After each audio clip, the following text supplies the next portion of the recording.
You'll never hit a bigger home run in your life.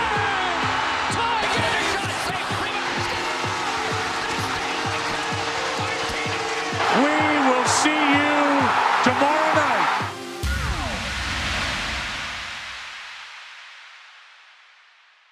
In breaking news, Tony Romo was hit by the Seahawks' Cliff Avril and was down for an extended period of time.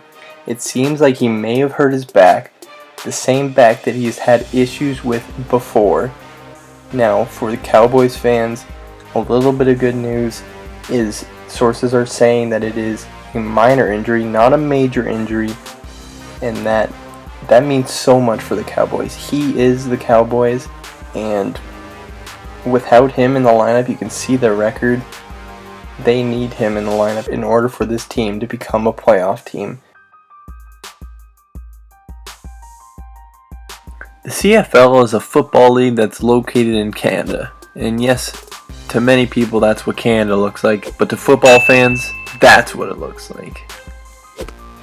And no, they don't play in snow all the time just because it's Canada. It's an actual football league filled with talented athletes who are just shy of making the NFL.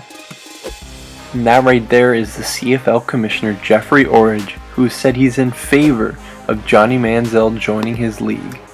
If Johnny Manziel was to make the transition to the CFL, it would mean extraordinary things for the CFL, because the CFL is a very select and remote fan base, with that being Canadians.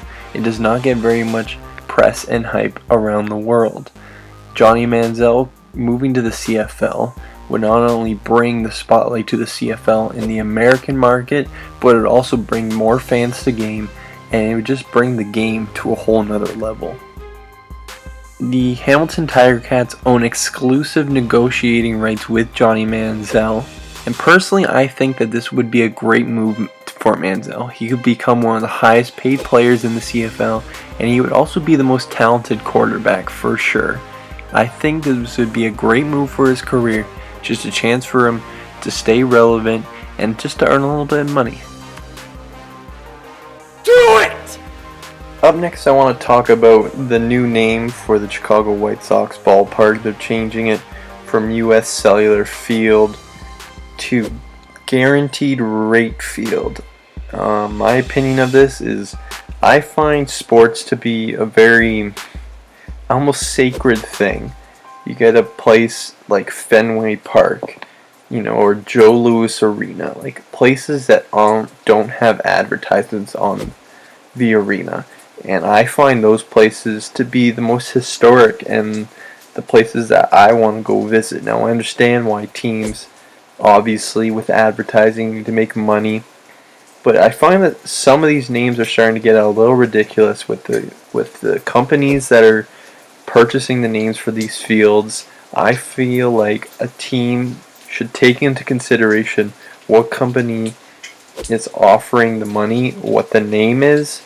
I know they're going for the most possible money, but just a name like this just doesn't make me want to go there any more than I do right now. To hockey now, and with David Backes leaving to Boston, the Blues have finally named their new captain. Alex Pietrangelo will become the 21st captain in St. Louis Blues history, meaning that Kevin Shattenkirk, Paul Stastny, Alexander Steen, and Vladimir Tarasenko will serve as alternating captains. This is a well-deserving title for Pietrangelo, who was the 4th overall pick by the Blues in the 2008 draft. He's one of the top defensemen in the league, a leader on that team. He is more than deserving to have that C on his chest. Some huge games in baseball today. Every game's a big game. With the final month of the season approaching, the Jays, the Red Sox, and the Orioles all in a playoff push for that top of the division, and all three teams lost. The Jays lost 6-3 to the Angels. The Rays beat the Red Sox 2-1, and the Orioles lost 4-0 to Washington. And some more scores from the AL. The Tigers beat the Twins 8-5. The Royals defeated the Marlins 5-2. The Mariners lost to the White Sox 7-6.